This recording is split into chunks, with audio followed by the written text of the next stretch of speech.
Do it, bitch. Oh, hello. Hey, good morning, everybody. It's the first ever Kerfuffle podcast on a Friday. What about that? We've broken another record. That's my commitment. Wow. You've killed your consistency there, isn't it? Yeah, no, it's your fault. It's your fault. You've got charitable things. You've got parenting duties at the weekend. So we've changed all the rules round, and now the millions of listeners and watchers aren't going to be able to find us, Christian. So thanks for that. So if you're watching this on Sunday, it's a replay, so don't bother commenting, and that's all on you, Christian. So thanks for breaking the magic. You have my unreserved apologies, Whaley. But we're here for a good reason, so I'm going to forgive you. Quite the fact that you're a lovely, lovely character anyway. We'll come on to that, but I do need to do pleasantries. Good morning, Mincy. Good morning, Whaley. I'm so pleased to be here with both of you because, as you know, charity runs thick through my veins. You said that so passively aggressive. It was like we're in a civil partnership. Yeah, it's been a big week for charities all over. I'm really pleased to have Christian Stott join us today. He is. I mean, we need to give him some sort of background. I have interviewed in my time at Kerfuffle well over, we calculated it the other day, and I think it's somewhere well over 300 interviews I've conducted, and I've done 4 with this gentleman here, and each one of them had to be absolutely catastrophic, hasn't it? It's been awful. It's the only interview subject that I didn't really manage to get round, so I'm going to have another go today. Brilliant. Can't wait. That's a gauntlet. Like Frost Nixon, isn't it, Stotty? Frost Nixon, you and Mincy. Well, Stotty, we normally give people their, an introduction, but I'm going to let you do it because today you are the star of Watkins' statistics show that he launches on a Friday. So that's out there. That's in the property industry eye this morning. So you're already famous, but for people who are not, I've become a confluence cape of content. I mean, that's just. This is a big day for you what today. A position to be in, hey? All your chickens are coming home to roost at once. But can you tell the industry who are listening, all 3 of them, who is the man behind that really lovely cabinet you've got there in the background? Do I need to say this 3 different ways, or I don't? What am I supposed to say to that? You know me. I know you. I'm just asking you to introduce yourself. How would you introduce yourself? If you was a BNI mixer, how would you introduce? He hasn't read his notes. He doesn't know who you are. He's seen you on here before. He's forgotten, and he's just been really, really lazy in doing that interviewer's lazy question. Tell me about yourself. So tell us about yourself. Good morning, David and Simon. I'm Chris. Lovely to have you with us. Great. I've been around and about since I had a fringe. Round and about.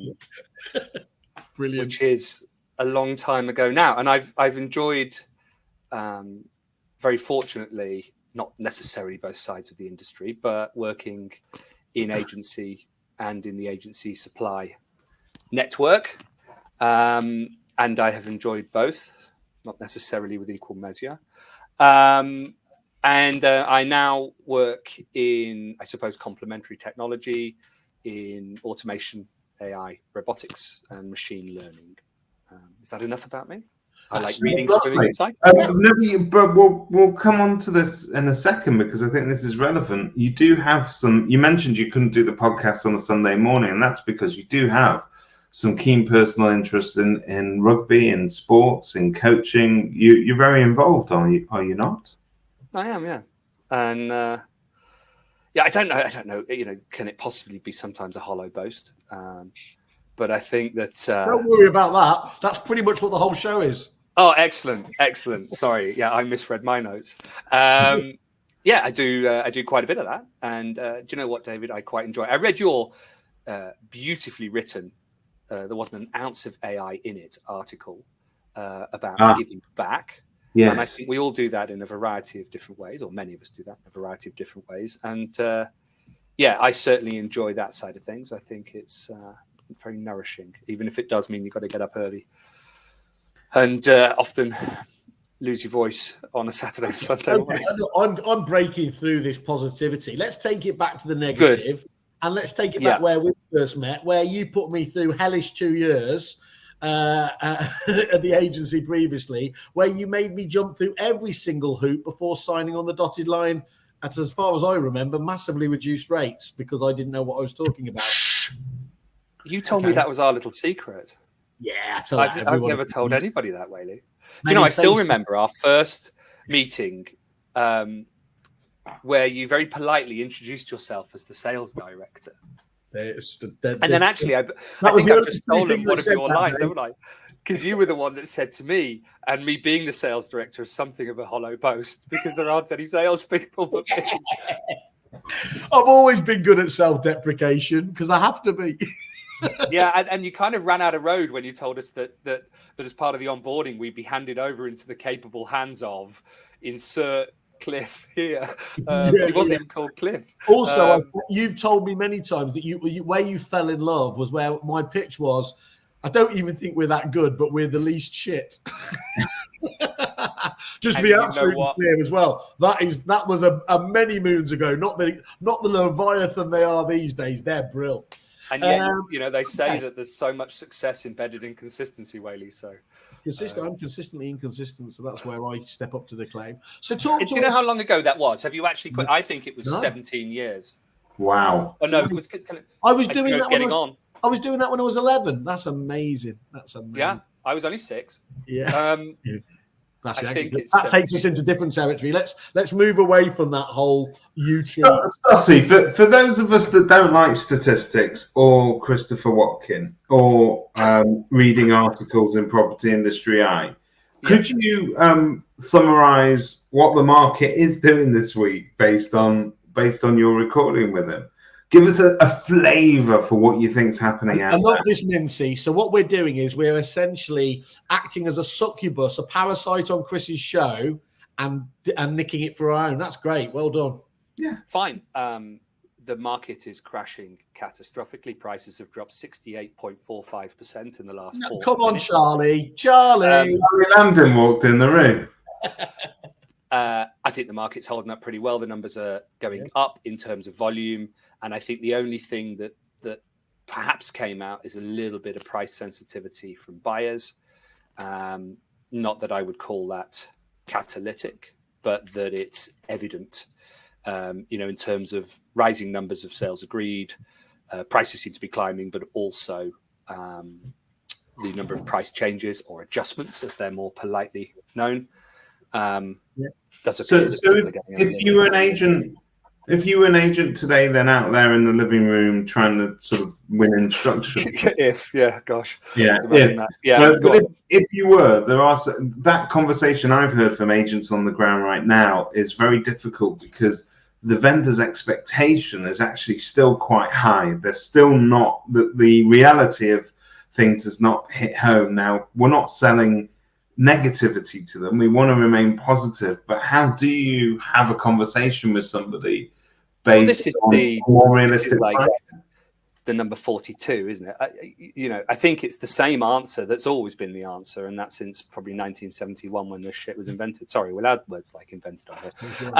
And I think there is a sort of a general rule of thumb, which is don't talk rubbish.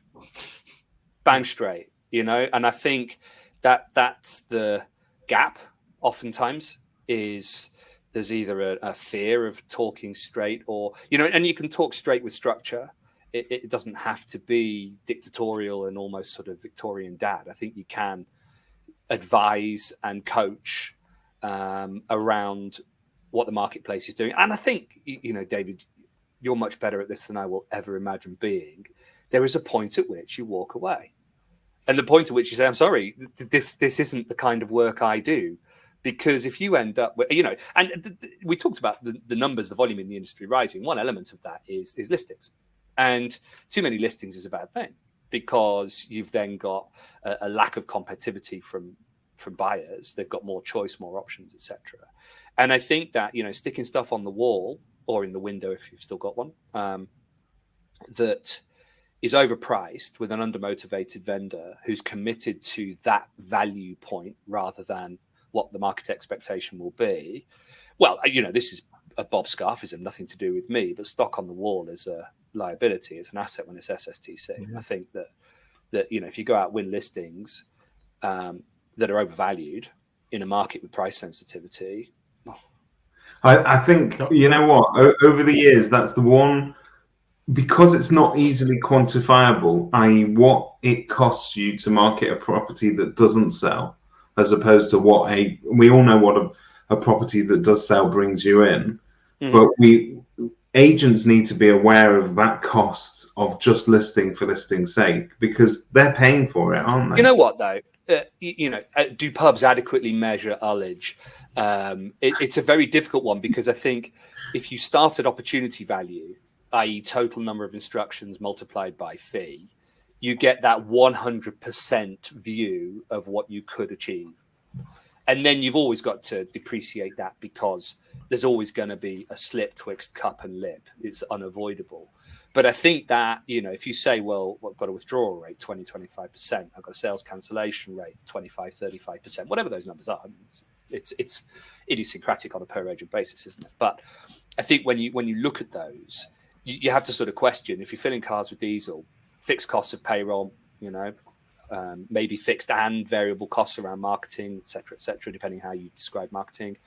All of a sudden, it's pretty easy to see that opportunity value depreciated by ullage or loss, whatever is the best description in the industry, equals an amount of money. Now, if that amount of money puts you in a Bentley, then fair enough.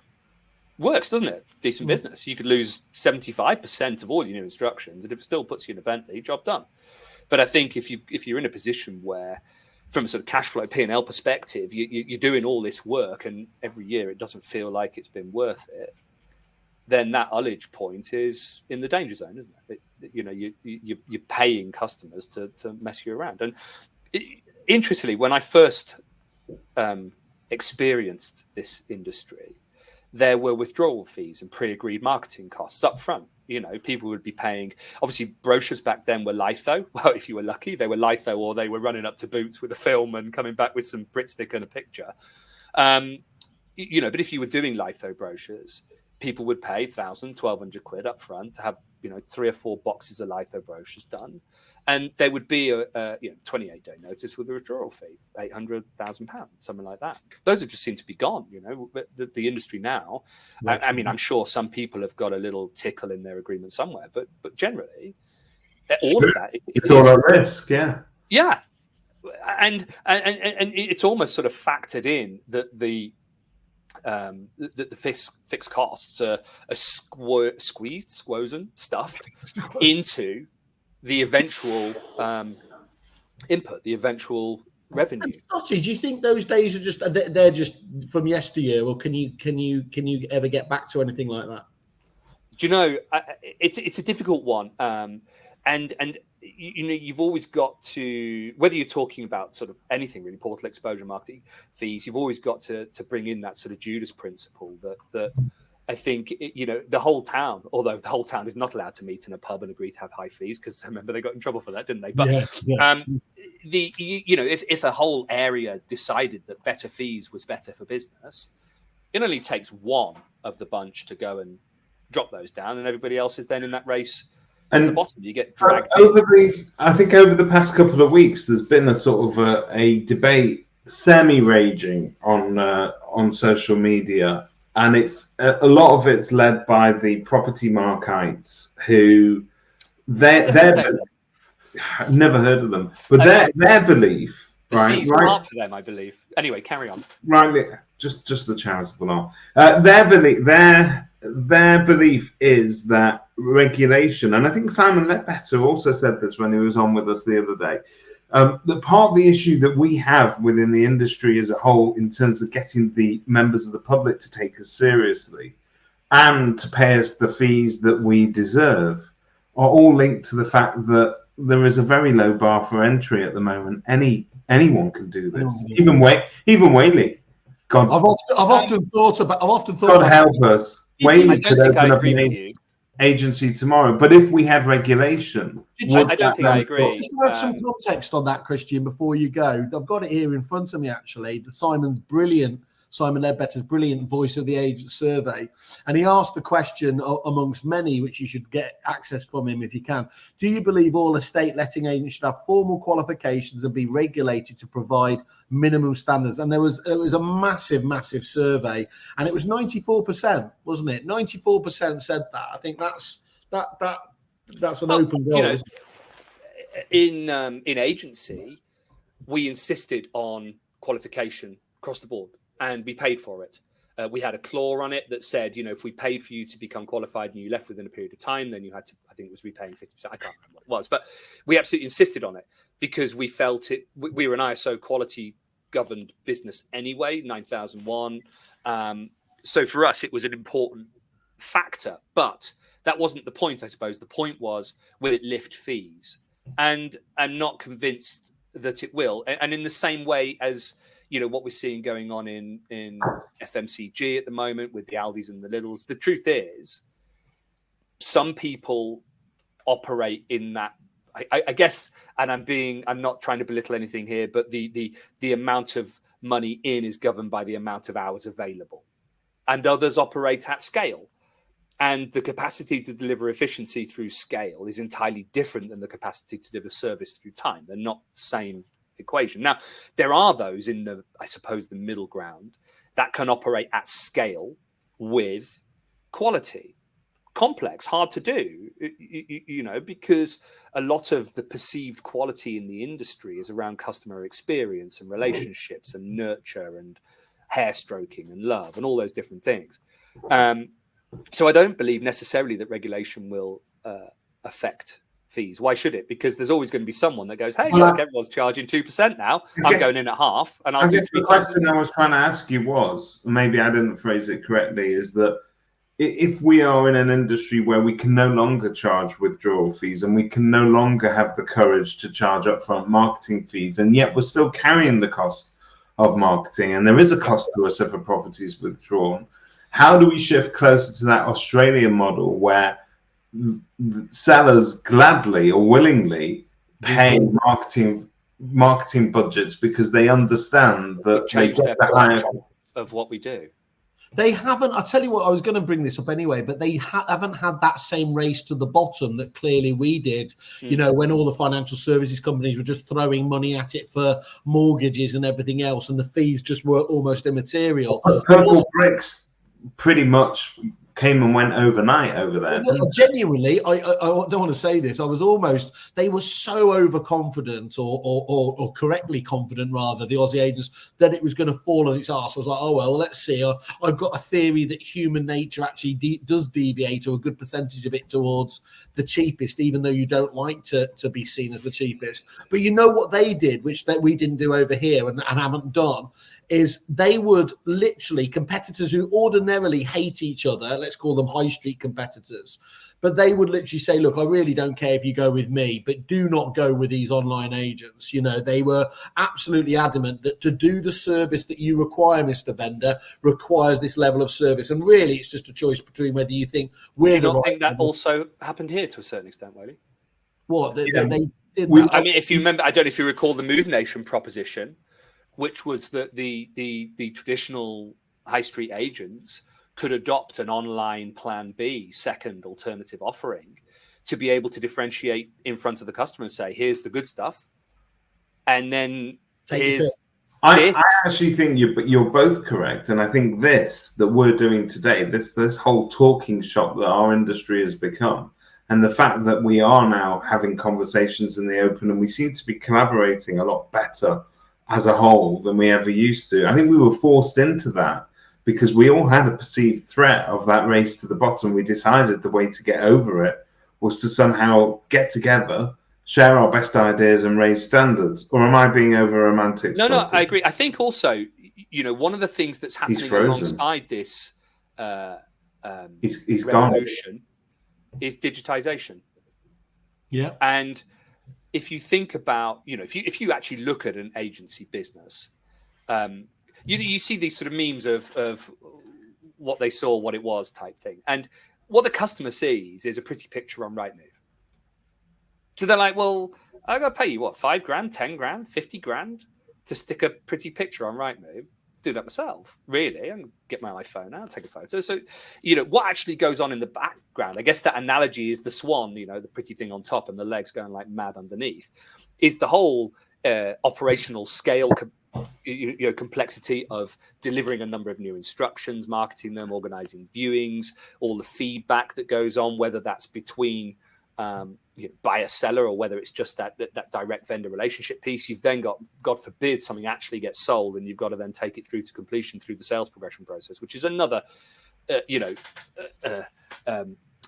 know what you call it. It's a nightmare. Digitization is starting, or I'm going to say starting actually, even though that's probably contentious, to remove a lot of the complexity that used to exist in agency business. A lot of that frenetic activity is now delivered through automated processes, interactions, cross-collaboration between different platforms. It's nowhere near where it needs to be. And I think it's a long way left, because I don't think the industry is necessarily buying into it adequately, but that's by the by. But I think that element is allowing agents to start to focus more on perhaps the bit that you're talking about, which is the true skills of agency. And some of those are service, I think. Some of those are very, very professional in terms of adherence to law, because there is one. That adherence to that unwritten code of customer service, of how you should deliver value to a client and how you should take care of them. That multidimensional client base where, if you go back 25 years, agents had one client. That was the person paying their bill. Now they actually consider buyers as clients. And I think that, I personally am very pro-regulation. I think it's really important because there is a law that governs how you operate. Therefore, you ought to understand it, and you ought to be able to prove that you can understand it. There is a methodology that assures delivering quality and value, and you should be well trained on observing and following that methodology. Now, I guess it's different in different agencies, secret sauce, but there is an underlying journey between a person thinking they may sell their property and a person getting a load of money in their bank or having a load taken out of their bank. So yeah, I don't know really where we're going with it. The Aussie model, I think the Aussie model, Whaley, comes down to value proposition, and I think that's something that perhaps estate agency hasn't been exceptional at. Is as you sit on that sofa, before you open your mouth, does the consumer get the value of what it is you're about to talk about? No. And I don't think so. And I think that's one of the things actually the online agents do actually probably need, not that anyone will give them thanks, but it did force agents to actually make the invisible visible and highlight exactly what they do to justify their fee. And the best ones have done that fantastically well. Yeah, I think that the other thing these onliners brought to the marketplace was a degree of impetus around change towards perceived digitization, and that's not necessarily at a transactional level, because I don't personally believe that's really going on fast enough, but at a front end, at a UI and a CX level. The customer at the time was shopping on Amazon, was doing most of their daily activity through an Apple or Android device. And so this analog industry now competing with what was perceived as a technical, online, webified, contemporary option, I think created a dramatic change in the industry, and the impetus for agents to start to focus on their user experience and how you could interact, rather than park the car, put £1 in the machine, walk down the road, come in a door, sit in a chair, wait for the person to be available, be offered some coffee that probably is of a lesser flavour than that's free in the leisure centre. I think that whole online thing talked directly to where consumers were at that time and what they wanted. And you touched on before the conveyancing process being a nightmare part of our industry in terms of what we've got. Did I use the word? I hope I didn't, but okay. No, you didn't use the word nightmare. I'm paraphrasing perhaps. Yeah. Forgive me, but you clearly stated that conveyancing was a nightmare. Now, part of my issue with conveyancing is that I think there's a degree of mysticism. Can I just before we fall down this rabbit hole? Yeah. I'm not necessarily convinced that conveyancing is a nightmare. I think the ecosystem between those selling, marketing, managing the vendor relationships around property and those doing the legal activity that leads to its eventual completion, I think that is what is, oh, Heather, love you, thank you. I think that is what is complex. I think it's not fair to say that either side of that or either party of that ecosystem is not doing its job beautifully well. I think conveyancers... I'm not suggesting that for a second. What I'm suggesting is I think there's a degree of mysticism over what it is that the conveyancers do during that process. Certainly to their clients, it's not often entirely clear where the value is and how hard the conveyancer is working. And very often that doesn't translate very well with the agents either. The agents have got better at trying to sort of communicate to the public where in the chain and where in that progression they add value. Do you not think that's the problem, though, that they have to communicate it, that there isn't this transactional transparency where everybody involved in everything can see what's going on, to the point where the amount of telephone calls and emails, and if they've moved to omni-channel comms, which I hope many have, WhatsApp, SMS that people are having about where's this thing at? What is going on? Has the buyer done? Has the seller done? It's such a furball that needs to just be coughed out, because it's every time you have to ask a question, the agent lost a tick from its customer service review box. Because if either any client in the process has to ask the question, they've triggered that thing. And so many agents are proactive. Don't ever let the client have to ask. Phone them every day, every hour, whatever it takes. You look at some of the Aussie model, you listen to Josh Fegan in terms of his principles around those relationships. They're absolute. You have to keep that constant contact. But I think that's the piece that perhaps isn't beautiful enough, is that people get fraught and they get anxious and it's stressful. And it's stressful beyond money in the bank. It's kids moving school, grown-ups moving jobs. Someone died, someone got divorced. Someone isn't dead yet, but will be. All these horrible anxious complexities that come into actually moving house are made or worsened or heightened by the fact that the transparency isn't there. So then when you throw in a bag of tricks and you do get digitization going properly, and you're about to tell us hopefully a little bit more about how AI plays into all of this. I understand there's that argument that AI shouldn't be seen as a threat by agents because it will free them up to do the human side of our business and get more involved. However, as with every sort of digitized process, when the life of the agent becomes easier because they're able to deliver demonstrable value proposition to a client using digitized processes. Does the client actually assume that, hang on, my agent uses all these tricks and therefore isn't working as hard? I don't know. Do I, when I buy something from Amazon, say, my goodness me, they're so lazy versus the retail shopkeeper on the high street who has to go and fetch my size of shoe from the cupboard and open the box and spread the laces so I could try it on? I don't know. I think the problem actually is the other way around, that our expectation is moving faster than the execution of change. Therefore, I think what you've got is this concept of taking things for granted. And therefore, I think things are notable by their absence, not by their presence. I think people probably these days are so used to, and a great example is maybe your online banking. Things that 20 years ago, I don't know, were something you had to physically do and was hugely time consuming and quite a lot annoying, now happens borderline instantaneously. That's what we've gotten used to. So anything that isn't like that is like, well, hang on. Why isn't that like that? But it should be. That's crap. You judge things regardless of within the industry. You judge things by how Uber and and Just Eat and things like that immediacy, and so you might be held up to an unfair standard, but that's how the public are unfortunately viewing everybody, aren't they?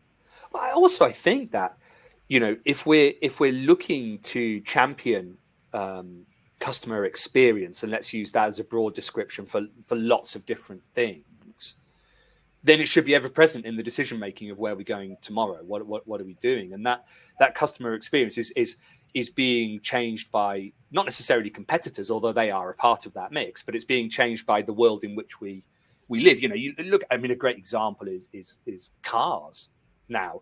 What we expect from a vehicle versus what we expected a while ago in terms of, perhaps to quote, I guess it's Monty Python, machines that go bing.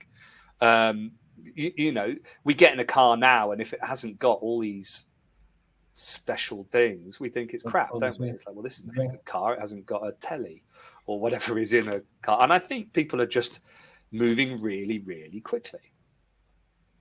One of the people there demonstrating he's been in a real car recently, a telly. Interesting. I've probably been caught out. Got a microwave and an air fryer. I have a lot of people telling me how shit my Nissan is. That attention span issue is a real problem, though, isn't it, Christian? Because as you said, everything's so far. Very good. Everything's so fast moving these days. To portray some quite complex ideas, succinctly is an amazing challenge for many different sorts of business. Yeah, and I suppose maybe we try too hard to do that. Rather than just letting it be and happen. You were talking about Repit, and there are other CRMs available. When we first put the Repit portal, no one used it. And then when they started using it, they'd phone and talk about it. It's like, well, we've got twice as much work now. It's interesting what you said there, though, Stotty. So you said before it was 20 years ago. My recollection is it was only 10 years ago when I was going out there talking about this fantastic, landlord portal, vendor portal that people could use. And well, actually, the public aren't going to embrace it. It's the security concerns. We're a people business. We want to update people. And actually, as you said, the minute that every high street bank actually disappeared and everyone was doing it via there, changed the whole scene. And that first wave of early adopters who might have given it up, for fear of being seen as a purple brick style business or online agent, suddenly rush back to it, realizing, oh no, this was the right decision. It was just the wrong time. I think also, Simon, what has probably happened is the consumer has become more empowered and subsequently perhaps more entitled. And I think we want what we want, when we want it, exactly how we want it. And we aren't necessarily going to tell you what that is. So this multidimensional sort of perspective or interaction, we're talking now about estate agency, which is a great context for this conversation. I might want to phone you up. I might want to email you. I might want to WhatsApp.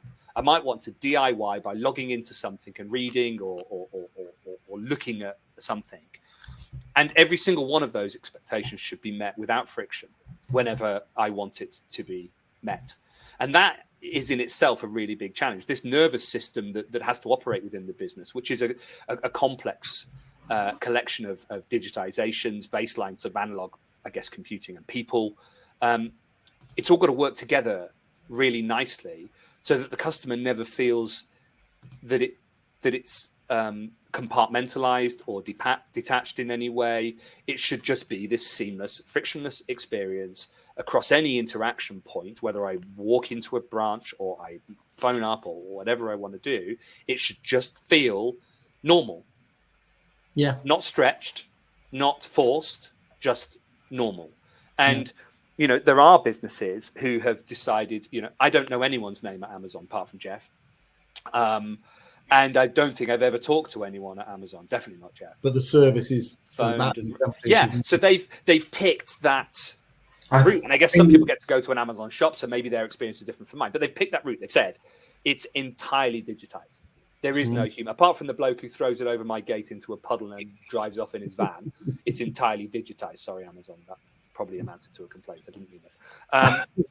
The agency doesn't have that choice yet because, Amazon don't come and sit on my sofa and ask me which egg cup collection 6 I would like. So, agents have still got that interaction, that human interaction of sitting on a sofa, agreeing strategy. But you mentioned that point about it not being forced and it being natural. I think to go back to the human side of it, whilst this isn't part of the digitized process, I think the agents that you see that are winning awards for customer service, that are meant to be the best of the best, they are more natural with their customers. It doesn't feel like that old-fashioned, I'm a shopkeeper and I'm wearing the shopkeeper's coat and you've walked in.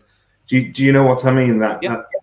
There's parity, a little bit more between us and our customers, and we are part of it. We're two parties, partners, if you like, trying to solve a puzzle of how we get them moved. And I think that feels a lot more. If you can get that right, I think that's some. And I think what's common with a lot of them, and what I don't know is, if you measured every agent in the UK by its P&L and its EBIT, would you get a different story versus this award-winning? Yeah, you're right. Rather different. What I would say is that of pretty much every award winner, there's always something effervescent about them. There's always something really nice. And I think for me, that probably is the front end of what consumers directly feel and touch and cuddle. That nice, that effervescence. What I think is perhaps a part of our conversation now is foundationally what underpins that. Now, you could say, well, what underpins that is great people, human capital, the most amazing in the business. But also, if you look at automation in particular, and I suppose where AI is taking us, and not just AI, but that sort of digital collaboration across multiple platforms, all looking to achieve the same end, which in estate agency is people moving home. When that starts to play its part as well, those best of the best just get better because they've got more time and less overhead. And it is their instinct to spend that time on their customers. So rather than, I've digitized my customer onboarding process, so let's hit the golf course. I've digitized my customer onboarding process. Let me now phone all these customers or go and see them at home or go and have a coffee with them or whatever, to keep them more and more engaged, not just with my business and my service, but with the journey they're on and the process they're going through, because they are invariably painful. You could say maybe if you use other methods of sale, like an auction, 56 days or 28 days, depending what type of product it is, it's less painful than a private treaty sale. You could probably get away with a bit less customer interaction because there's less hair stroking and hand holding from beginning to end, cradle to grave. But realistically, moving house, whichever end of the stick you're at, isn't very nice. Yeah, there's a lot going on, even just physically in that process of getting all your stuff from one place to another. It's a traumatic experience for many. Yeah, and you've got to pay a lot of money for it if you're depending how the fee arrives. It's not a cheap thing to do. Stotty, unless you use perhaps some of those cheap choices. I'm very conscious. We are as usual chewing the cud, and we're all over halfway through. Mincy's just put up the banner at the bottom there. Thank you. We're going to come back to some of the people you respect within the industry, those suppliers again that you have time for, and everything else there. But can we just deal with the main reason you were coming on the show here today? Because apart from spending time with David and yourself, of course. And thanks for reading that out, as we always ask all of our guests to do. Could you just talk us through what you're doing and obviously why you're doing it? I think that'd be really good to frame it. Okay, I'm going to go on a bike ride. Is that it? Okay, thank you. Yeah. And I'd like people to support me in doing that. And there is a reason. The cause I am riding my bicycle for is the Doddy Weir My Name's Doddy Foundation. Very Many cool. people won't remember Doddy Weir. Many will. And he was an international superstar of Scottish rugby, not necessarily my colours, but that's by the by, who was diagnosed with motor neuron disease in 2017, and it subsequently put his light out, so to speak. And if you know, having learned a lot about motor neuron disease, it's a nasty piece of work. It's horrible, and isn't it? it's coming for some of us, and it's desperately underfunded, and there is no cure. And I would like to do a small bit in changing that, and I would really appreciate the support of others in doing so. We're riding from Edinburgh to Rome. I'm not doing that on my own. I'm doing it as part of a team of people. It's a big ride on your own. I mean, there is actually a couple of people who are doing it solo. Doing the whole thing. Going all They the are. Yeah. Is there an option if somebody wanted to join and they weren't sort of a true athlete? Could they start from just maybe outside Rome, not Edinburgh? Absolutely. You can start where you want. I think what he's digging for, Stotty, he wants a flight to Rome and then he's going to hire a bike. So he's going to ride from Cheadle to Manchester Airport. That's it. That's it. He knows. So yes, the charity is it's the My Name's Doddy Foundation, which supports the Motor Neuron Disease Association and MND Scotland.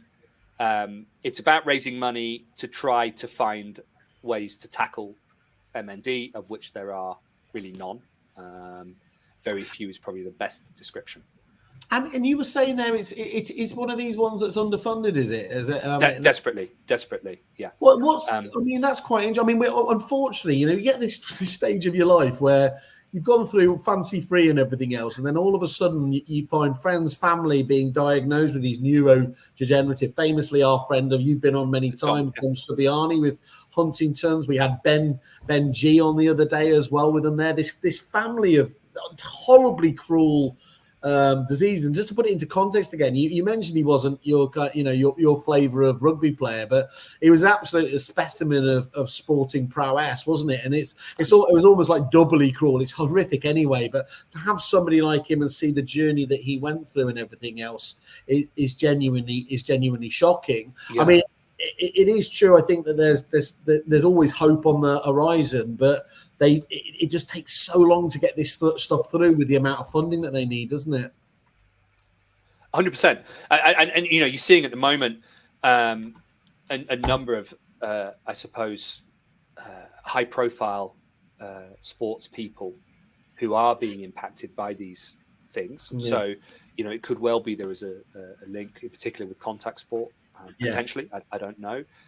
Joos van der Westhuizen was obviously a very high profile one, but what I found really interesting is I took on this challenge essentially to be a part of a group of people doing something. What has happened since I did that is the amount of people through fundraising who have directly reached out to me and said, I am directly affected by this. And I didn't know that.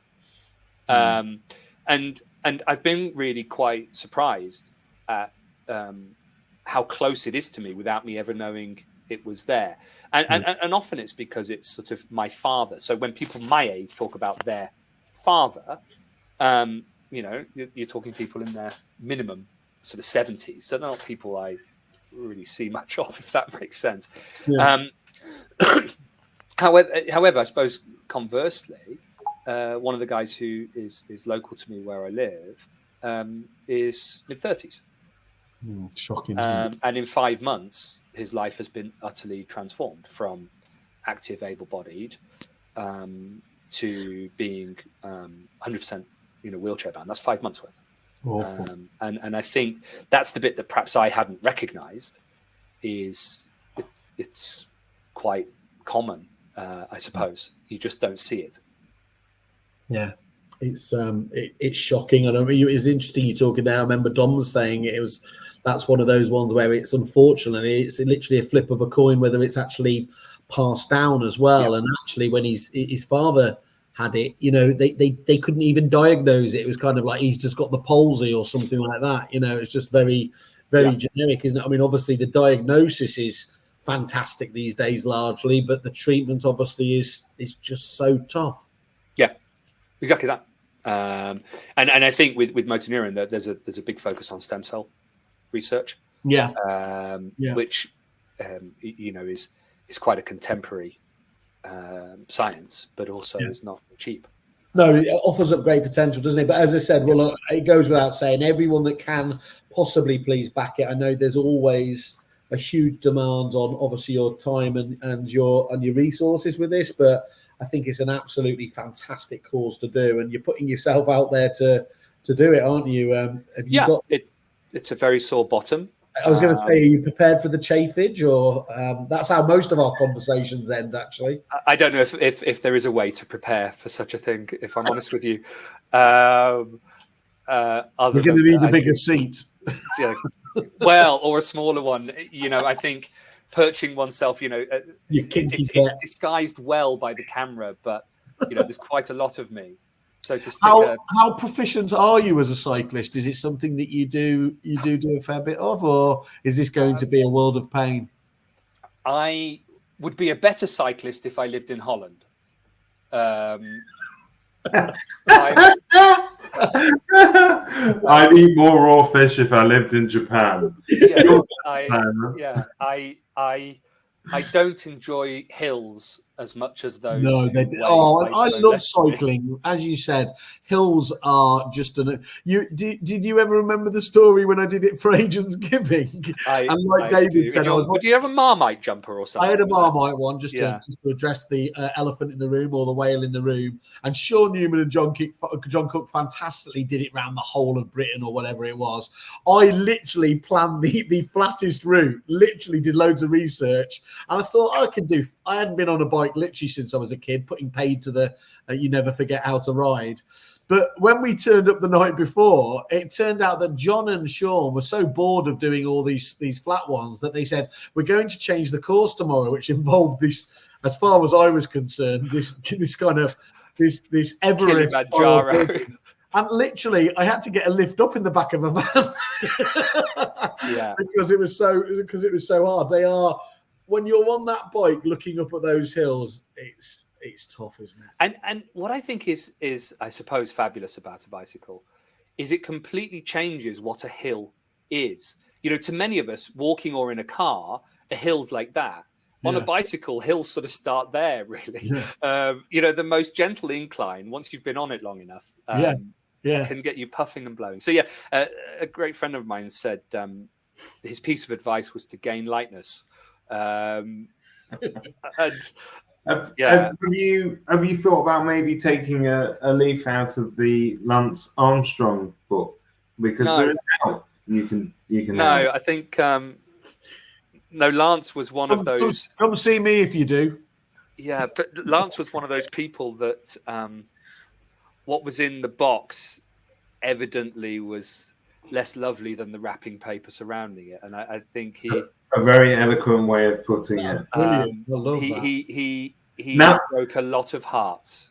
Now tell us about Oscar Pistorius, please. I think that's just down to a stenographer, and I didn't it? I don't bloody know, do I? I wasn't going for a wee that evening, so I don't know if he was hidden behind the door with a shooter. Okay. So Stotty, when's this happening again? Just let everyone know. I leave on Thursday next week. Oh, cool. Okay, and we arrive in Rome the following Friday. Wow. Well, what's the weather like? Is it decent this time of year, or I would like everybody to do two things. One is to donate. Yeah. And two is to do a little dance, a little sunshine dance. Because if it rains, it's gonna, that whole sort of wet bum, sore bum. I'd like cycling, hills, and rain. I mean, that's the holy trinity of pain, isn't it? Isn't it just? Yeah. So we have Ben Weir, Doddie's youngest son, on our team, and amazing. He hopefully you will see him. Six Nations, Scotland versus Italy. Hopefully, you will see him walk out onto the pitch and present the match ball. So that's our challenge. Not only do we have to ride to Rome, but we have to do that within the time frame. Otherwise, we spoil the telly. God, you've set yourself right up there, haven't you? Yeah. So this is your very own Italian job. You're trying It to is, pull off. I suppose. Although they were trying to get out of Milan, wasn't it? Was it Milan, Turin? I don't know. We're trying to get in, but yes, similar. Okay. Right, well, that's absolutely fantastic. Encourage everyone to back Stotty, and obviously just amazing and well done for doing it. Thank you. Let's just drag you back to the world of property, and we like to find out from everybody who they respect within the industry. Can be past as well, past, present, and everything else. Do you have anyone that jumps immediately to mind and the reason why? A massive list. Good. Well, we love to tag people, so knock yourself out. And if it makes it easier, you can leave me and Whaley off this list, because I think people take that for granted. Well, thank you. That cuts it in half. I don't know where to start. Do you have a preference in terms of agents, suppliers? Do you want me to pick one? I'll tell you what, give us one of your earliest ones. So one of the formative people that, 90. Really? Okay. Yeah. I know. He's new to the industry, isn't he? This. Yeah. But he's making waves. No, I think Peter Knight has. But why? Why is it a matter of interest? I mean, obviously, I think many of us know. But what was it in particular that caught your attention, and why did you? Yeah. He's authoritative. He's innovative, and he takes time to bring the perspective right to you as a person. He can obviously announce to a room full of 12 billion people, but he can come and he can pick out that nuanced element that is what needs to be delivered to your mindset. So he's always been someone that I've I think that's interesting there. One of the things I've always thought about Peter is I love his ability to take ideas from outside of industry and make them industry specific. I think that's a genuine, just such a magical skill to be able to have there and not be afraid to do that. I think famously we get very goldfish bowl about the ideas that you're obviously AI is a huge one here. If you were just to look at what we're doing in property, you'd probably be a bit underwhelmed. If you look at what's going on in other industries, my God, that the potential is amazing, isn't it? Yeah. Couple of agents, maybe, if we chuck in. 3 agents. Because don't worry, mate, we're coming to suppliers in a minute. We're going to make you sing for your supper. So yeah, a couple of agents. I don't know if I want to do this. Yes, you do. You have to. Or I'm going to say, don't donate to his charity. We're going to edit that. No, it's going live, isn't it? Okay, fine. No. Yeah, a couple of agents, please. Mark Manning. The man. I think Mark has quality at scale. I think he is firmly in that place which is delivering value across that sort of bigger business. I'm going to make him blush now, but I think Matt Nichols built a great business. Amazing, underpinned by service and that being interstitial between community and people as a provider. He's doing that amazingly well, isn't he? He really does. Fabulous. I don't know if you know Dan Lewis. So he runs a business called freeagent247.com, and I was lucky enough to do a bit of work with them a while ago. So what they've done is they've taken the best of, I suppose, auction, buyer's premium, buyer pays the bill, but built that around a vendor-led service culture. Okay. So it's the vendor show, but they're flipping the fees over to the buyer. So it's a nice model, and he's building a good business, sadly. And you will remember Gerard Smith, actually, from working with Andrew Grant. He was headed up Country Home, so he died this week. He was Dan's business partner. Simon Bradbury. I think he brought such amazing character with everything he did. I think characters, if you had to choose one word in those word clouds, character just comes through time and time again, isn't it? He really unique is often overused, but there is only one Simon Bradbury. I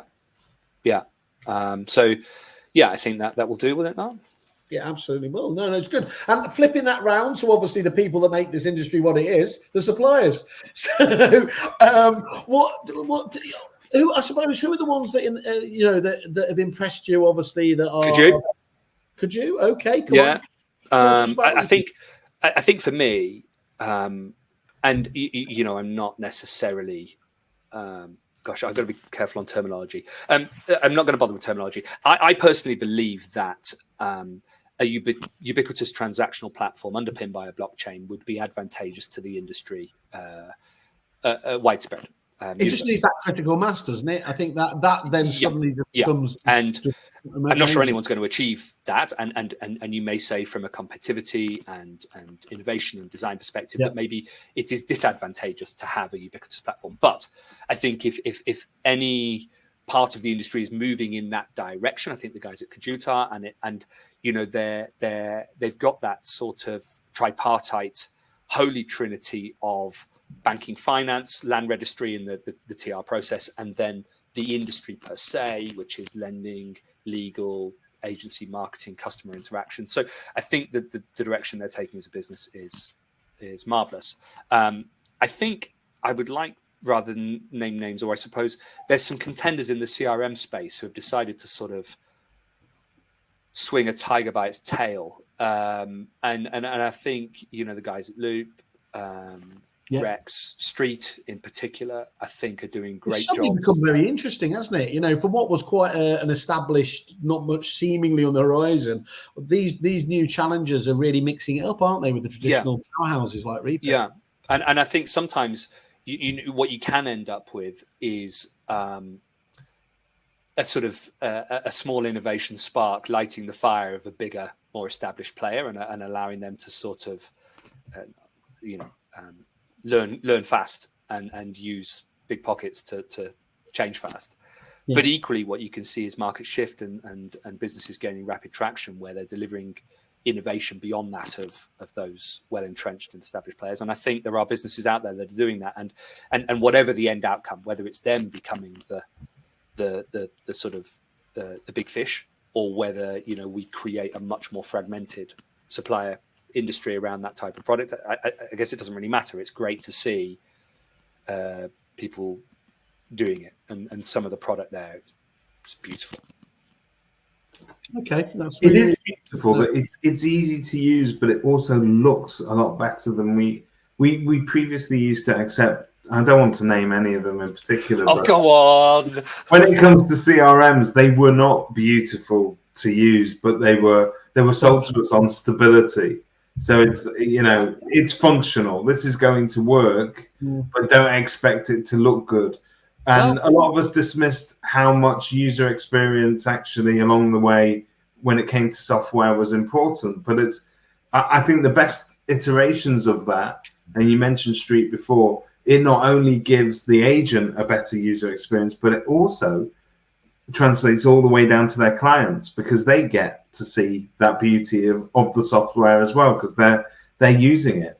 And we keep talking about, obviously, all the potential of AI and everything else. And literally, if you don't have somebody using the CRM system, the source of truth anyway, you're not going to have the data you need in there for the AI to use effectively, are you? And even on a more basic level, for management information, for referrals, for integration. So it absolutely is a vital part of it. Has to be part of that kit bag, doesn't it, for any CRM?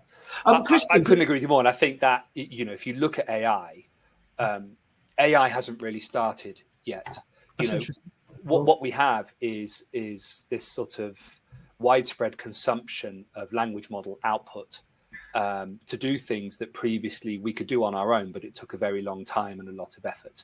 So, content creation, planning, things like that, we're using language models to do it. We've kind of got this battle of the language models at the moment, which is a healthy thing. We're seeing different providers launch different chat-powered engines. When AI really gets its claws in is the point at which AI can both create and execute. And that's the gap right now, is the execution piece. Now, we were talking earlier about the fact that people are building stuff into software, which will almost take an AI thing, an output, and execute it and make it do something. And that is when things are going to become very special. And if you look down the line, these, I guess, whenever you talk about robot, you think about one of these big arms welding a Volkswagen. And it's not really that we're talking about. When we start to see what we'll describe as robotics, although I think it's a poor description, once AI can command robotics and execute, all of a sudden then you will be able to deliver widespread efficiency over so many layers of what you do. And I think preparing for that are businesses, in particular the SaaS space or software space that we're talking about, who have that long-term vision around, I think, and you will have seen this when people first started talking about AI, that, hey, it could write brochures. Yeah. And then there was a full stop there. It was all about content, wasn't it? It was all about content. And I could do my social media campaigns and things like that. And that's great. But actually, take cognitive pieces, analyzing inbound information, whether that's call transcripts, whether that's documents, and doing stuff with them. This whole process of moving human in the loop. How many humans do you need in the loop? At the moment we're saying, and you hear these things like. It's a bit like listening to Farage, isn't it? AI is coming for our jobs. And I think what it's doing is AI is coming to liberate our jobs. It's coming to take away misspent human energy. Well, it's what Elon Musk said, do what you want to do, not the things you need to do. It's also going to change the outcomes for a lot of, for instance, the way that AI is perhaps able to analyze data from property management situations at scale. So you talk about housing associations, for instance, looking at their data and how they can deliver better services to tenants. I think that will come to us in the private sector as well. And allow us. It's already there. I think the question is, you have the vision. You're going to have this, I suppose, dual aspect to it. The first is having individual vision to augment your proposition and service by looking at things you spend time and energy and effort and therefore money on, and transforming them into AI processes. The other side of that is where software companies phone you up and say, by the way, that thing you used to do all day for £8 a month, I can do it for you.